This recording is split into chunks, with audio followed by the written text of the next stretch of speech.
오늘 우리에게 주신 하나님의 말씀은 에베소서 5장 8절에서 9절 말씀입니다. 너희가 전에는 어둠이더니 이제는 주 안에서 빛이라. 빛의 자녀들처럼 행하라. 빛의 열매는 모든 착함과 의로움과 진실함에 있느니라. 오늘 이 말씀에 많은 은혜 받으시기 바랍니다. 인생의 지도를 제가 여러분들에게 그려보시라고 그랬는데, 근성 있는 신앙의 선수들은 인생의 큰 그림을 띄워가는데, 이 인생의 큰 그림은 일종의 시간으로 하면 미래의 지도를 그리는 것입니다. 앞으로 결승점을 향해서 내가 어떻게 길을 찾아가야 되는가, 과거가 나와 있는 게 아닙니다. 사람은 미래의 지도, 인생의 큰 그림을 그리는 데 익숙할까요? 아니면 과거의 그림을 그리는 데 익숙할까요? 100% 사람은 과거의 그림을 그리며 살아갑니다. 미래의 지도를 그릴 때 우리를 가장 방해하는 요소가 뭐냐면 과거입니다. 우리의 과거는 여러분의 생각보다 훨씬 위력이 있습니다. 여러분이 말하는 것, 과거의 어떤 사람, 과거의 어떤 사건, 여러분이 살아온 과거가 여러분의 말을 결정합니다. 이 말은 생각에서부터 여러분의 생각을 결정합니다. 이 생각이 여러분의 행동을 가져옵니다. 그 사람이 갑자기 보통 때는 아주 좋은 사람이었는데, 아주 선한 사람이었는데 자기 의견이 반대를 받을 때 막 화를 내는 사람이 있습니다. 그게 화낼 일이 아닌데 가만히 있다가 갑자기 뛰쳐나가는 사람도 있습니다. 그렇게 거기서 폭발시킬 일이 아닌데, 이런 분들을 보면 대부분 어릴 때 억압하는 아버지나 잔소리하는 엄마, 평균 이상의 이런 사람에서 태어났는데 첫째로 자라서 억눌렸을 경우가 많습니다.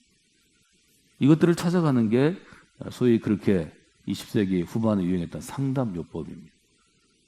지금 이제 코칭이라고 이름을 바꿨죠. 말하자면 인간은 새로 시작하는데 필요한 가장 큰 준비는 미래에 대한 꿈이나 비전 그리기 많이 했는데 이것이 아닙니다. 나의 과거로부터 내가 좀 자유로워지는 것입니다. 과거의 짐을 벗는 것입니다. 이 땅의 모든 사람들이 과거의 발목을 잡혀서 앞으로 못 나갑니다. 여러분 잘 생각하시면, 특별히 한국처럼 전쟁도 많이 겪고 격변을 겪고 경쟁이 심한 사회에서는 과거에 대부분 상처가 많습니다. 이게 다 짐이 됩니다. 그리고 이 짐이 우리를 앞으로 나아가지 못하게 합니다. 복음의 핵심, 구원의 핵심은 무엇인가 하면 옛사람을 벗어버리고 그 벗은 것을 십자가 앞에 내어드리는 것입니다. 여러분이 여러분의 시간도 드리고, 여러분이 매달 버는 소득의 11조를 드리고, 재능을 드리고, 이거 전에 여러분의 과거의 짐을 벗어서 십자가 앞에 풀어놓을 줄 알아야 합니다. 이것이 죄의 용서입니다. 모든 사람들이 이 부분을 잘 못합니다. 회개하라는 많이 강조하는데, 회개의 가장 큰 단계가 뭐냐면 과거를 벗어서 주님, 제 과거를 여기다 놓고 갑니다 하시는 것입니다. 오늘 제가 요약해드리는 것은, 여러분이 믿음의 경주에서 결승점까지 완주하고 다른 사람보다 더 빨리 뛰어가서 다른 사람을 좀 도울 수 있는, 여러분이 1등 해라 이런 얘기가 아니고요, 처져 있는 사람, 그냥 가는 사람에게 도전이 될 수 있는 근성 있는 크리스천이 되려면, 근성 있는 선수가 되려면 자기의 실수로부터 앞으로 나아갈 수 있는 미래의 동력을 얻어야 합니다. 근성 있는 선수가 되려면 자기의 실수로부터 원칙을 배우고요, 자기의 실수로부터 배울 때 과거는 치유됩니다. 상처를 끄집어내고 트라우마를 집어내고 누가 그랬냐, 왜 그랬냐, 언제 그랬냐를 끄집어낸다고 상처가 치유되지 않습니다. 과거에는 그것이 나에게 고통이었는데 그리스도를 만나고 성령의 역사로 그 과거 앞에 서서 과거를 대면하고 과거의 잘못된 것들을 끊어버리고 그 짐을 벗고 새로운 삶을 걸어갈 때, 그때가 치유된 상태입니다. 여전히 과거가 기억나고 그 사람이 믿고 그것만 없으면 내 인생이 잘 될 것 같고 그것 때문에 내가 이 모양 이 꼴이라고 생각하면 여전히 과거에 사로잡힌 것입니다. 과거 치유된 사람은 자기의 과거를 공개적으로 드러냅니다. 제가 20대 때는 이런 사람이었습니다. 근데 지금은 그런 사람이었기 때문에 반대편으로 이런 사람이 되었습니다. 예를 들면 과거는 제가 다른 사람을 때리는 사람이었습니다. 그것 때문에 예수 그리스도에게 붙잡혀서 제 죄를 고백하고 죄의 짐을 놓고 새 사람이 된 다음에는 그런 똑같은 폭력에 시달리는 피해자를 돕는 사역을 제가 감당하게 되었습니다. 이게 치유된 상태입니다. 치유는 우는 것으로부터 시작하지만 우는 것에 머물지 않습니다. 치유는 우는 것으로 시작하고 인정하고 위로받는 것으로 시작할 수 있지만, 치유된 사람은 과거의 상처와 과거의 실수 때문에 하나님의 쓰임을 받습니다. 과거의 상처와 과거의 실수 때문에 똑같은 과거의 트랩, 과거의 덫에 걸려있는 사람들을 돕는 자가 됩니다. 이것이 복음의 능력입니다. 제가 지금 첫 번째로 얘기한 것은 자신의 과거, 특별히 과거의 실수나 상처로부터 미래의 동력을 얻으라는 것이고요. 두 번째는 어제를 잘 고치면 오늘 힘이 됩니다. 그런데 고치지 않은 과거는 오늘 더 큰 피해를 줍니다. 그렇기 때문에 저는 인생의 큰 그림을 두 개로 나누고 있습니다. 그리스도는 미래의 그림, 미래의 지도를 그리는 사람입니다. 과거의 지도는 여러분이 안 그리셔도 이미 완성되었습니다. 손대지 마십시오. 과거의 지도는 여러분이 그릴 필요가 없어요. 왜? 이미 내가 걸어온 길이 됐기 때문이죠. 과거의 지도를 붙잡지 마세요. 할 수 있으면 과거의 지도를 십자가 앞에서 불태우세요. 그리스도의 삶은 어떤 것인가요? 옛사람을 벗어버리고 오직 의와 진리의 거룩함으로 지으심을 받은 새 사람을 입는 것입니다. 옛사람은 어두움이었지만 지금은 빛의 자녀가 되는 것입니다. 빛의 열매는 뭐죠? 착함과 의로움과 진실함입니다. 똑같은 말이죠. 에베소 4장 24절. 오직 하나님을 따라 의와 진리와 거룩함으로 지으심을 받은 사람. 빛의 자녀, 착함과 의로움과 진실함에 있는 사람. 똑같은 단어를 쓴 거죠. 질문하셔야 합니다. 나는 과거의 사람인가? 주로 과거의 지도를 그리고 과거를 또 기억하고 과거를 이야기하고 과거가 다시 오기를 바라는 사람인가? 아니면 나는 과거의 상처 때문에 지금도 영향을 받고 있는가? 사람을 대할 때, 일을 할 때, 무엇을 할 때 과거의 상처가 나를 지배하는 것은 아닌가? 여러분, 대부분 죄는 과거와 연관되어 있습니다. 과거에 여러분이 자라온 것, 과거에 여러분이 당한 부당한 대우, 과거에 여러분이 어려움을 겪은 것, 과거에 하고 싶었던 것, 하고 싶었는데 뺏긴 것, 하고 싶었는데 못한 것, 이것이 미래를 지배합니다. 얼마나 무서운 일입니까? 복음은 어떤 것인가 하면 그리스도를 만나면 새 사람이 된다는 것입니다. 새 사람을 옷 입는다는 것입니다. 그래서 우리는 빛의 자녀로 살아야 한다는 것입니다. 이것이 지금 에베소 4장 5장의 핵심적인 바울의 권면이고 바울의 신앙입니다. 여러분이 그런 분들이 되시기를 주님의 이름으로 축원해 드립니다. 그럼 과거에 대해서 그리스도인은 어떤 태도를 가져야 되는가? 첫 번째, 과거를 받아들일 줄 아는 사람이 되셔야 합니다. 여러분, 과거도 나의 소중한 부분입니다. 하나님이 과거에 좋은 것을 주셨으면 그 좋은 것으로 다른 사람에게 흘러가도록 통로가 되십시오. 더 좋은 것을 주십시오. 여러분이 너무 고생하고 힘들고 부정적이고 어려운 상처들이 있었다면 그 상처 때문에 그리스도를 만났고 그리스도를 만나서 그 상처가 나의 아름다운 꽃이 되었던 것, 나의 영광이 된 것을 간증하십시오. 그리하면 과거가 여러분을 빛나게 할 것입니다. 과거에 내가 좋은 걸 많이 갖고 있기 때문에 다른 사람을 무시하는 인간이 되어보십시오. 과거에 좋은 것 때문에 여러분은 다른 사람에게 멸시와 천대를 받게 될 것입니다. 과거의 상처가 너무 많아서 똑같이 상처 주는 사람이 되십시오. 과거에 여러분이 증오했던 어떤 사람보다 더 큰 증오와 저주와 칼맞음이 우리에게 있습니다. 여러분, 과거는 무서운 것입니다. 그러나 과거를 믿음으로 받아들이고 하나님, 제 과거가 이랬습니다. 그리고 거기서 부정적인 기억의 지배를 끊어내고 용서를 선언하고 결단하고 감사함으로 앞으로 나아가면 과거가 여러분의 미래를 가져오는 하나님의 축복이 될 것입니다. 신앙이란 과거의 눈물이 바뀌어서 미래의 웃음이 되는 것입니다. 과거의 슬픔이 바뀌어서 미래의 기쁨이 되는 것입니다. 이게 변화 아니겠어요? 과거에도 울었는데 미래도 운다. 이건 변화가 아니죠. 지속이죠. 과거에 웃었는데 미래에는 운다. 이건 변화지만 이것은 밑으로 내려가는 변화, 부정적인 변화죠. 하나님이 주시는 복은 긍정적인 변화죠. 하나님이 주시는 복은 앞으로 더 좋은 것을 주시는 것, 선한 것을 주시는 거죠. 어떤 부모가 아이들이 고기를 달라고 그러는데 거기다 뱀을 던지겠느냐? 좀 먹을 밥을, 떡을 달라고 그러는데 누가 돌 주겠느냐? 이게 예수님의 강력한 비유잖아요. 과거를 치유하는 것은 빨리 해야 합니다. 그냥 놔두면 내 인생을 넘어뜨리는 나의 인생의 킬러가 됩니다. 굉장히 어렵습니다. 근데 세 번째, 해보면 과거를 우리가 빠르게 치유하려고 노력해보면 과거의 기억이 아주 힘이 센 거를 배웁니다. 우리의 말하는 것, 우리의 행동하는 것, 다른 사람과의 특별히 관계를 갖는 것, 이것은 대부분 여러분이 10살 이전에 여러분의 인생의 경험이 크게 좌우합니다.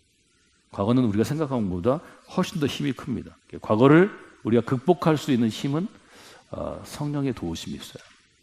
하나님이 도와주셔야 합니다. 이 과거를 받아들이는 과정이고요. 두 번째는 하나님이 그럼 우리에게 과거를 왜 주셨는가?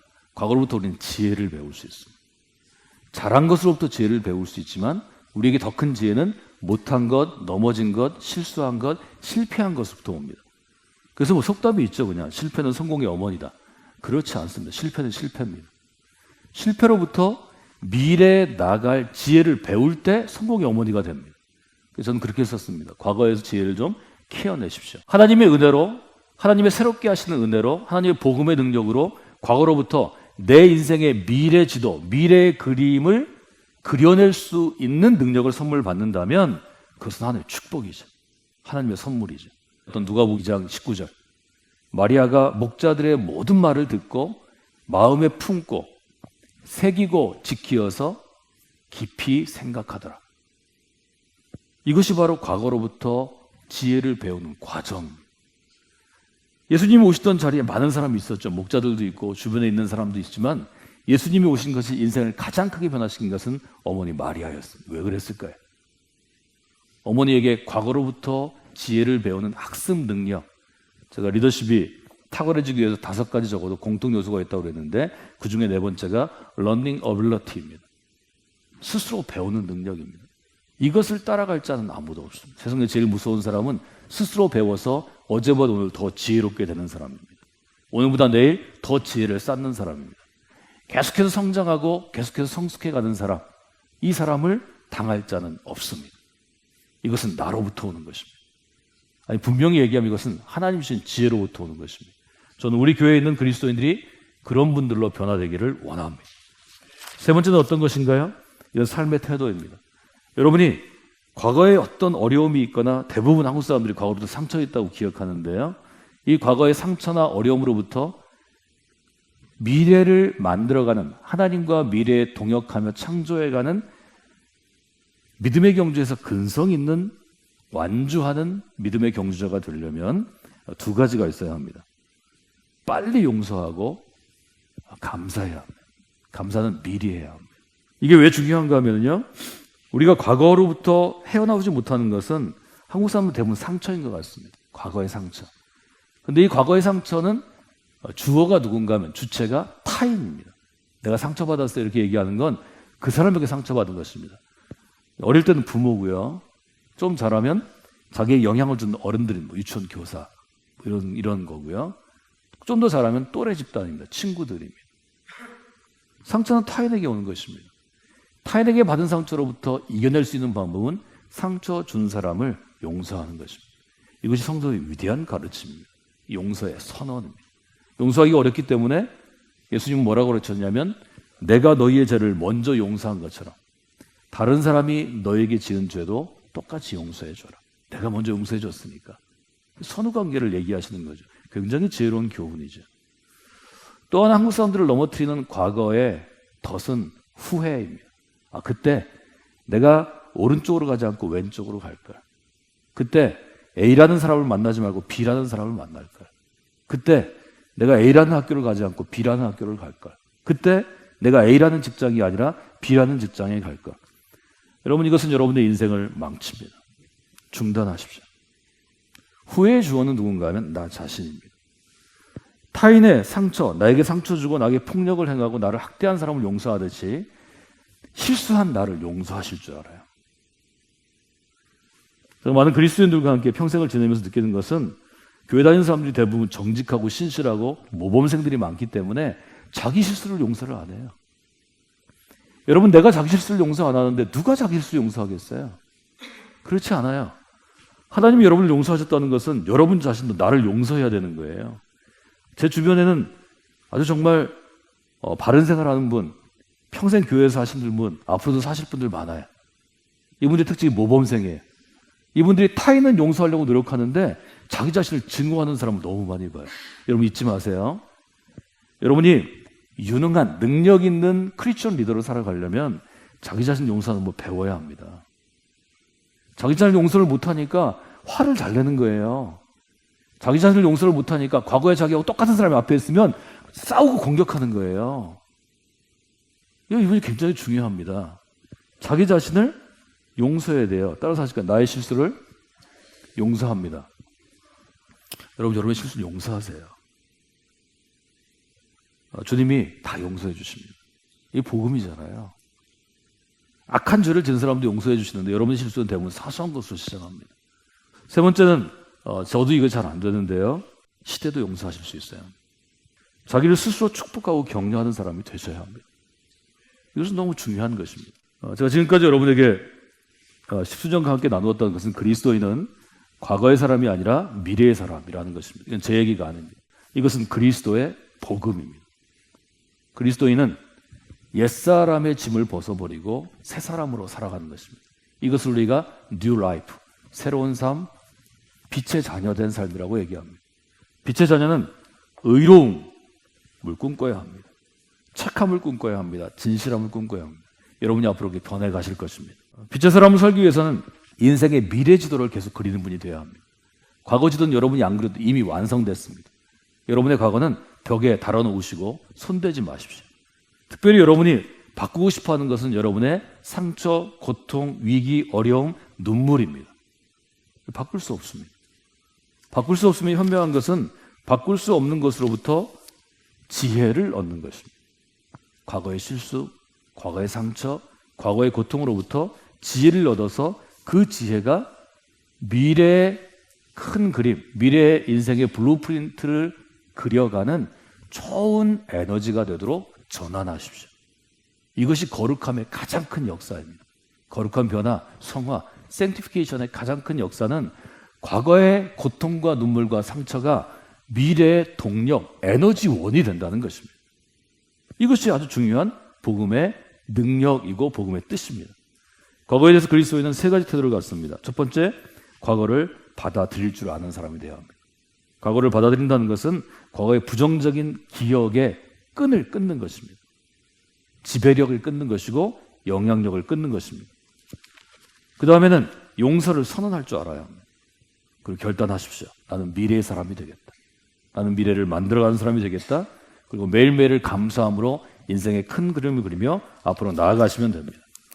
과거로부터 과거의 기억은 끊어내지만 잊지 말아야 될 건 지혜를 얻는 것입니다. 과거의 실수, 과거의 상처, 과거의 잘못된 것에서 하나님 주신 지혜를 캐어내서 그것이 미래의 그림을 그려가는 동력이 되어야 합니다. 질문은 제가 설명을 안 드렸는데 그때는 이렇게 질문할 수 있습니다. 내 인생에서 이건 어떤 의미를 가져올까? 어떻게 하면 믿음의 아름다운 꽃이 필까? 어떤 결과를 가져올까? 이런 질문을 하시면 지혜를 캐어낼 때 좋습니다. 세 번째는 삶의 태도인데요. 빨리 용서하십시오. 상처로부터는 타인을 용서해야 합니다.